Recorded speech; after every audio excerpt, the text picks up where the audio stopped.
Hello and welcome back.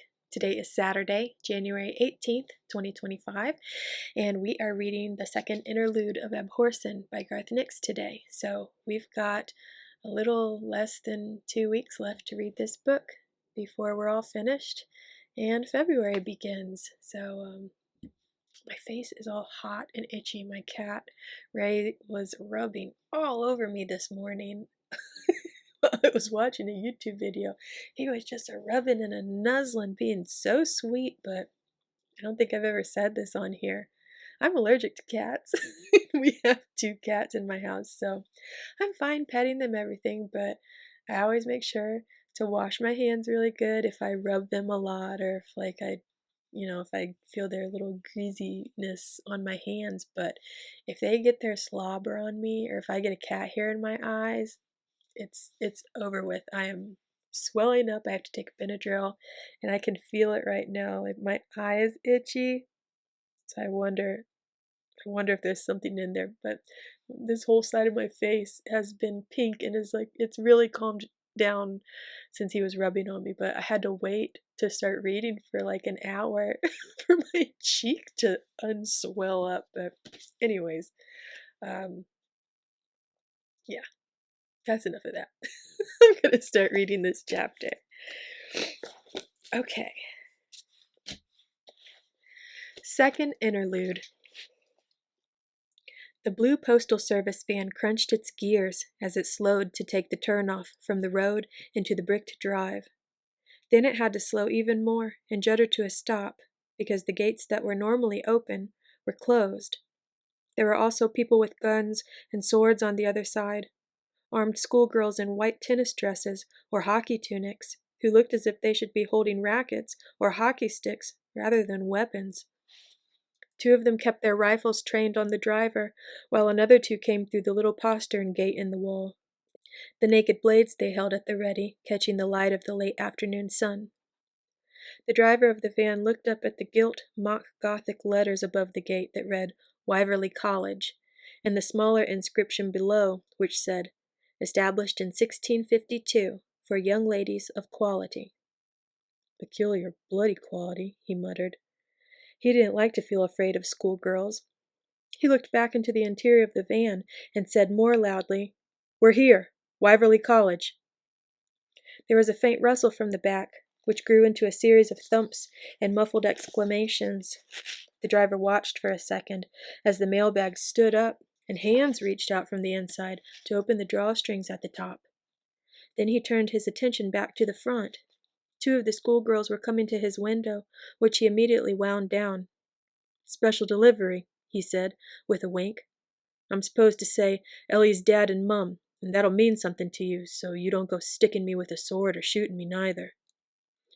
The closer girl, who could be no more than 17, turned to the other, who was even younger, and said, Go get Magistrix Coel. You stay where you are, and keep your hands on the wheel, she added to the driver. Tell your passengers to keep still, too. We can hear you, said a voice from the back. A woman's voice, strong and vibrant. Is that Felicity? The girl started back. Then, keeping her sword on guard in front of her, she peered through the window, past the driver. Yes, it's me, ma'am, said the girl cautiously. She stepped back and made a signal to the rifle girls, who relaxed slightly, but did not lower their weapons, much to the driver's discomfort. Do you mind waiting till Magistrix Coel comes down? We can't be too careful today. There's a wind from the north, and reports of other trouble. How many of you are there? We'll wait, said the voice. 2. There's myself and Elamir's father. Hello, said Felicity. We had news that you... though Magistrix Coel did not believe it. Do not speak of that for now, said Sabriel. She had climbed out of the mailbag and was now crouched behind the driver. Felicity peered in again, reassuring herself that the woman she saw was in fact Elamir's mother. Even though Sabriel was wearing blue postal service overalls and a watch cap pulled low over her night-black hair, she was recognizable. But Felicity was still wary. The true test would come when Magistrix Coel tested the people's charter marks. Here's your payment, as agreed, said Sabriel, passing a thick envelope to the driver. He took it and immediately looked inside, a slight smile touching his mouth and eyes. "Much obliged," he said, "and I'll keep my mouth shut, too, as I promised." "You'd better," muttered Touchstone. The driver was clearly offended by his remark. He sniffed and said, "I live near Bain and always have, and I know what's what. I didn't help you for the money. That's just a sweetener." "We appreciate your help," said Sabriel, with a quelling glance at Touchstone. Being cooped up in a mailbag for several hours had not done anything for his temper, nor did waiting, now that they were so close to the wall and home. Wyverley College was only 40 miles south of the border. "Here, I'll bloody well give it back," said the driver. He dragged out the envelope and thrust it towards Touchstone. "No, no, consider it a just reward," Sabriel said calmly, and pushed the envelope back. The driver resisted for a moment, then shrugged and replaced the money somewhere inside his jacket and settled sulkily down in his seat. "Here's the magistrix," said Felicity, with relief, as she looked back at an older woman and several students who were coming down the drive. They appeared to have emerged out of nowhere, for the main school building was out of sight around the bend, cloaked by a line of closely hugging poplars. Once Magistrix Coel arrived, it was only a matter of minutes before Sabriel and Touchstone had the charter marks on their foreheads assessed for purity, and they were all on their way to the school, and the postal van on its way back to Bain. "I knew the news was false," said Magistrix Coel as they walked quickly, almost at a trot, up to the huge, gate-like doors of the main building.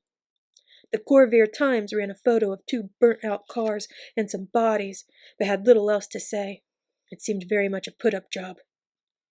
"It was real enough," said Sabriel grimly. "Damed and 11 others were killed in that attack, and 2 more of our people outside Henan. Perhaps more have been killed. We split up after Henan to lay false trails. None of our people have beaten us here?" Coel shook her head. "Damed won't be forgotten," said Touchstone, "or Barlest, or any of them. We will not forget our enemies either." "These are terrible times," sighed Coel. She shook her head several times again as they went inside, past more armed schoolgirls, who looked on in awe at the legendary Sabriel and her consort, even if he was only the king of the old kingdom and nowhere near as interesting. Sabriel had once been one of them. They kept looking long after Coel had ushered the distinguished visitors through a door to the visiting parents' parlor, possibly the most luxuriously appointed room in the whole school. "I trust the things we left have not been disturbed?" asked Sabriel. "What is the situation? What news?" "Everything is as you left it," replied Coel. "We have no real trouble yet. Felicity! Please have the Abhorsen's trunk brought up from the cellar. Pippa and Zeddy, and whoever is hall monitor today, can help you. As to news, I have messages and—" "Messages? From Elamir or Samuth?" asked Touchstone urgently. Coel took 2 folded pieces of paper from her sleeve and passed them across. Touchstone grabbed them eagerly and stood close to Sabriel to read them as Felicity and her cohorts surged past and disappeared through one of the heavy, highly polished doors.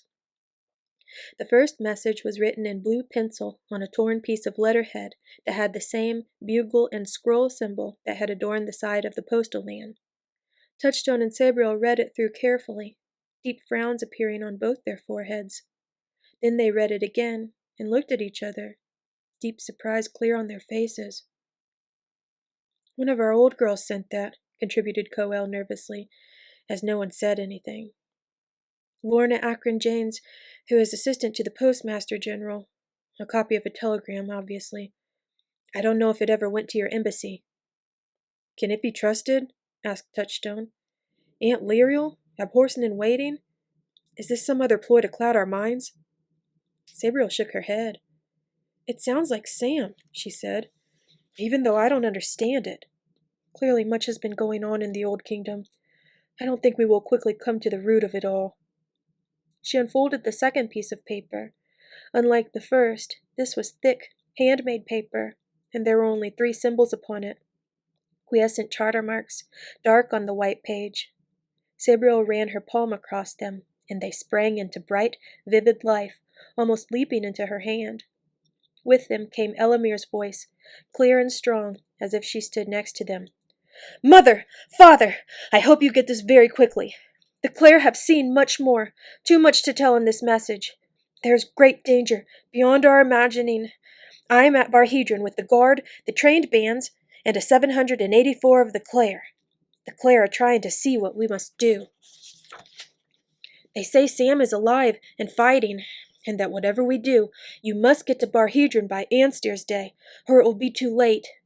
We have to take the paper wings somewhere. Oh, I have an aunt, apparently your half-sister. What? Don't interrupt! Elamir's voice stopped mid-word. The charter marks faded back into the paper. An interruption mid-spell, said Touchstone with a frown. It's unlike Elamir not to redo it. Whose half-sister? She cannot be mine. The important fact is that the Clare have finally seen something, said Sabriel. Anstear's Day. We need to consult an almanac. That must be soon. Very soon. We will have to go on immediately. I'm not sure you'll be able to, said Coel nervously. That message got here only this morning. A crossing point scout brought it. He was in a hurry to get back. Apparently there's been some sort of attack from across the wall, and... An attack from across the wall? Interrupted Sabriel and Touchstone together. What kind of attack? He didn't know, stammered Coel, taken aback at the ferocity of the question. Sabriel and Touchstone both leaning in close to her. It was in the far west, but there's also trouble at the crossing point. Apparently, General Kingswold, the visiting inspector general, has declared for the Our Country government, but General Tyndall refuses to recognize it or Kingswold. Various units have taken sides, some with Tyndall, some with Kingswold. So Corellini has openly tried to seize power? Asked Sabriel. When did this happen? It was in this morning's paper, replied Coel. We haven't had the afternoon edition. There is fighting in Corvier. You didn't know? We've got this far by hidden ways, avoiding eye contact with Ancelstiarans as much as possible, said Touchstone. There hasn't been a lot of time to read the papers.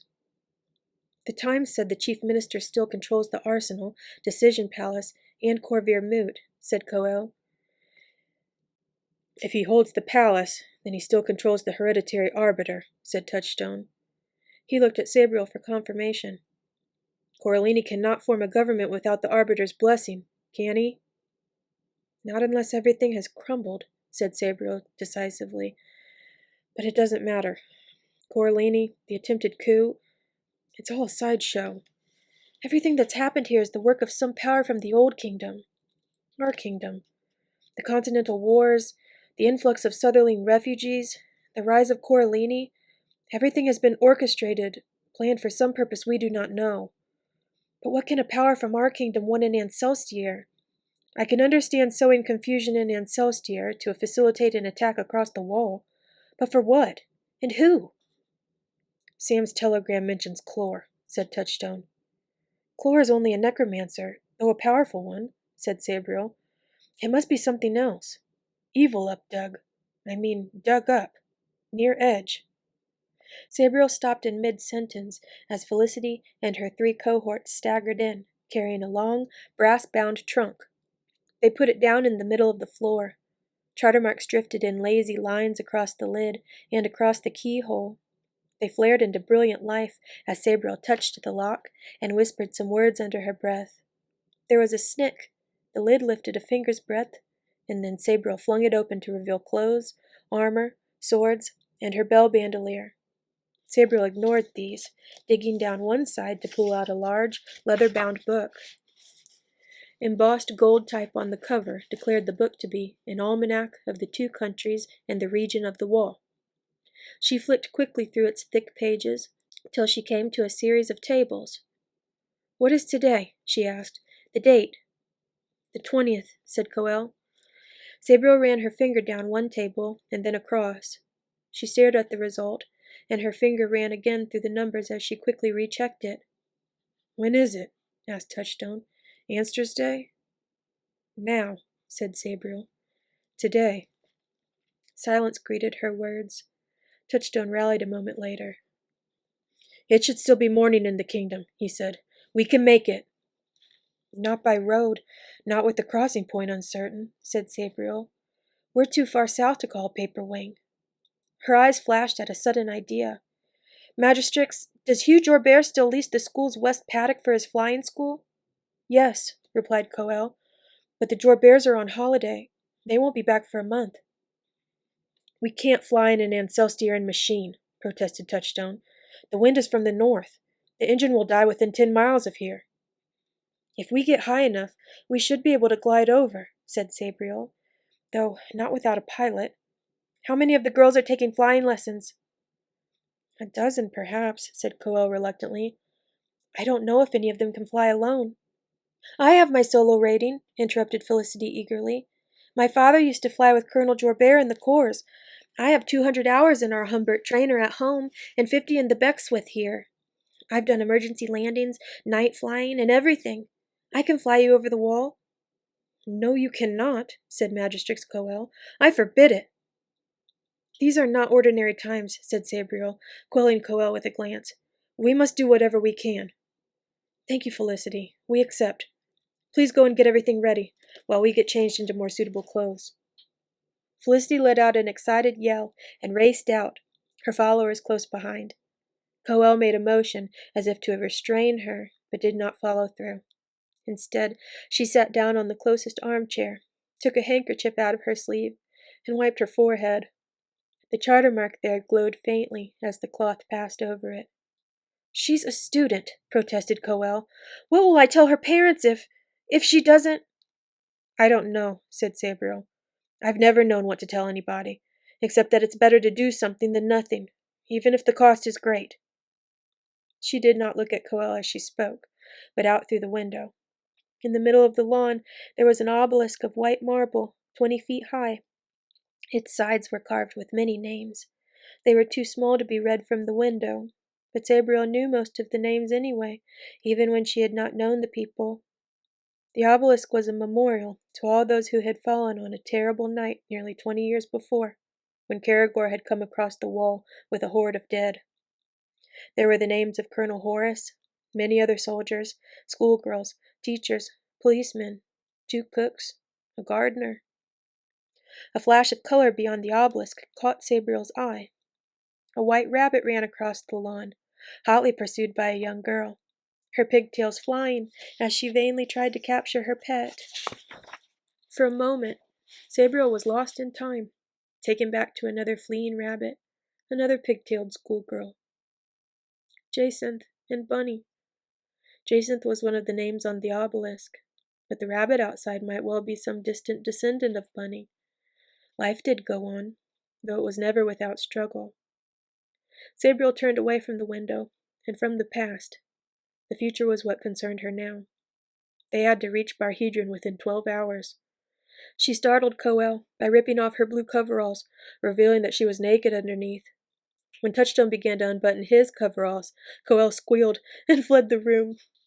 Sabriel and Touchstone looked at each other and laughed, just for an instant, before they began to dress rapidly in the clothes from the trunk. Soon they looked and felt like themselves again, in good linen underwear, woolen shirt and leggings, and armored coats and surcoats. Touchstone had his twin swords, Sabriel her Abhorsen's blade, and most important of all, she once again wore her bandolier of bells. Ready? Asked Sabriel, as she settled the bandolier across her chest and adjusted the strap. Ready, confirmed Touchstone. Or as ready as I'm going to get. I hate flying at the best of times, let alone in one of those unreliable Ancelstieren machines. I expect it's going to be worse than usual, said Sabriel, but I don't think we have any choice. Of course, sighed Touchstone. I hesitate to ask, in what particular way will it be worse than usual?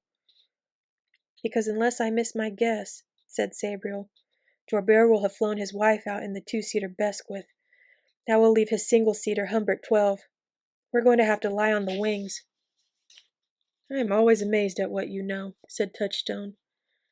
I'm at a loss with these machines. All of Jorbert's flying conveyances look the same to me.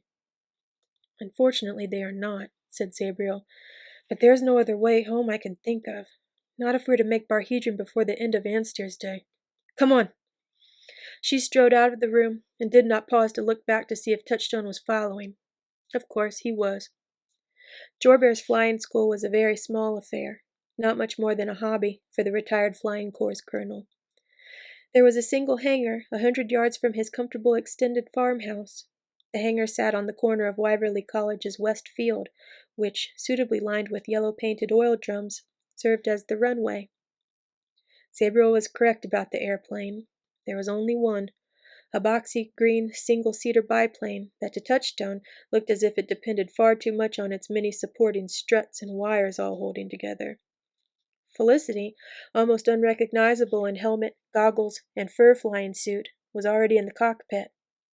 Another girl stood by the propeller, and there were two more crouched by the wheels under the fuselage. "You'll have to lie on the wings," shouted Felicity cheerfully. "I forgot that the colonel took the Besquith. Don't worry, it's not that difficult. There are handholds. I've done it heaps of times. Well, twice. And I've wing-walked, too." "Handholds," muttered Touchstone. "Wing-walking." "Quiet," ordered Sabriel. "Don't upset our pilot." She climbed nimbly up the left side and laid herself across the wing, taking a secure hold on the two hand grips. Her bells were a nuisance, but she was used to that. Touchstone climbed less nimbly up the right side and almost put his foot through the wing. Disturbed to find it was only fabric stretched over a wooden frame, he lay down with extreme care and tugged hard on the handholds. They didn't come off, as he had half expected they might. "Ready?" asked Felicity. "Ready!" shouted Sabriel. "I suppose so," muttered Touchstone. Then, much louder, he called out a hearty, "Yes!" "Contact!" ordered Felicity. The girl at the front spun the propeller expertly and stepped back. The prop swung around as the engine coughed, faltered for a moment, then sped up into a blur as the engine caught. "Chocks away!" The other girls pulled at the ropes, dragging out to either side the chocks that held the wheels. The plane rocked forward, then slowly bumped around in a slow arc till it was lined up on the runway and facing the wind. The sound of the engine rose higher, and the plane started forward, bumping even more, as if it were an ungainly bird that needed to jump and flap a long way to get airborne. Touchstone watched the ground ahead, his eyes watering as their speed increased.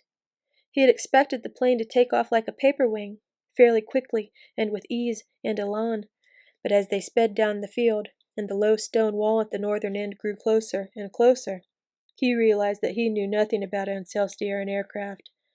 Obviously, they would leap into the sky sharply at the very end of the field. Or not, he thought a few seconds later. They were still on the ground, and the wall was only 20 or 30 paces in front of them. He started to think it would be better to let go and try and jump away from the imminent wreck. But he couldn't see Sabriel on the other wing, and he wasn't going to jump without her.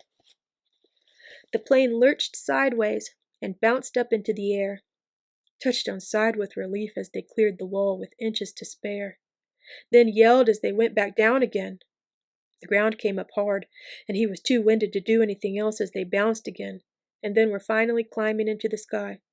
"Sorry!" shouted Felicity, her voice barely audible over the engine and the rush of air. "Heavier than usual. I forgot." He could hear Sabriel shouting something on the other side, but could not hear the words. Whatever it was, Felicity was nodding her head. Almost immediately, the plane began to spiral back to the south, gaining height. Touchstone nodded to himself. They would need to get as high as they could in order to have the greatest gliding range. With the north wind, it was likely the engine would fail within 10 miles of the wall, so they would have to be able to glide at least that far, and preferably a bit farther. It would not do to land in the perimeter. Not that landing in the Old Kingdom would be easy. Touchstone looked at the fabric wing shivering above him and hoped that most of the plane was man-made, for if parts of it were not, they would fall apart too soon, the common fate of Ancelstierran devices and machinery once they were across the wall. "I'm never flying again," muttered Touchstone.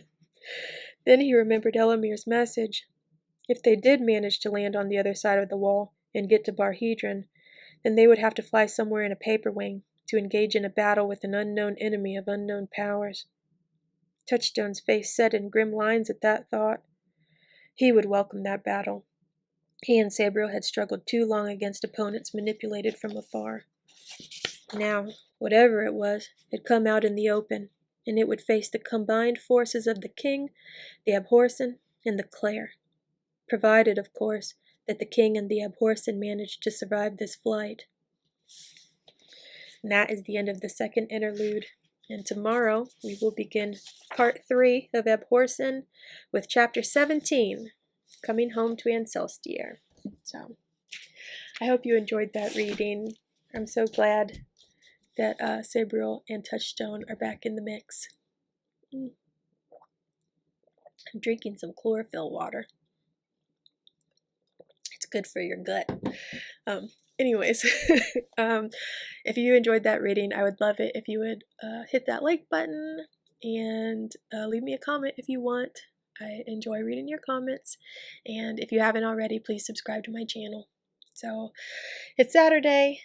It's cold, but the snow has started to melt here in Ohio, and it's all slushy all over the ground. So, we went for a drive in the car this morning, but it's still yucky outside, but the streets are all cleared off.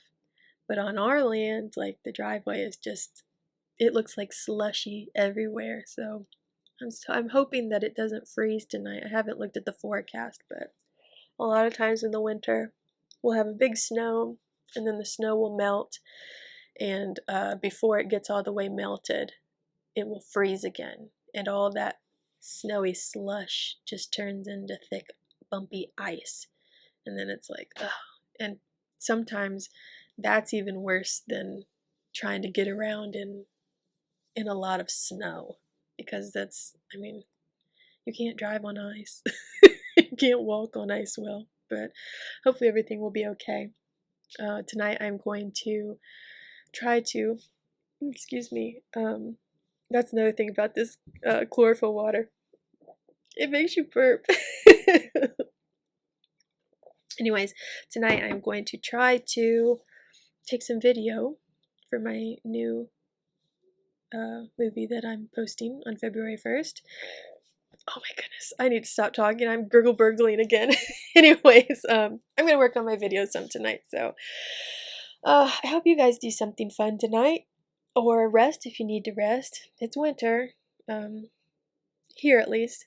If you're on the other side of the world, like some of our subscribers are, I know, I hope you can stay cool. I know it's hot, really hot in some places. When we're in the dead of winter, you guys are in the thick heat of summer, so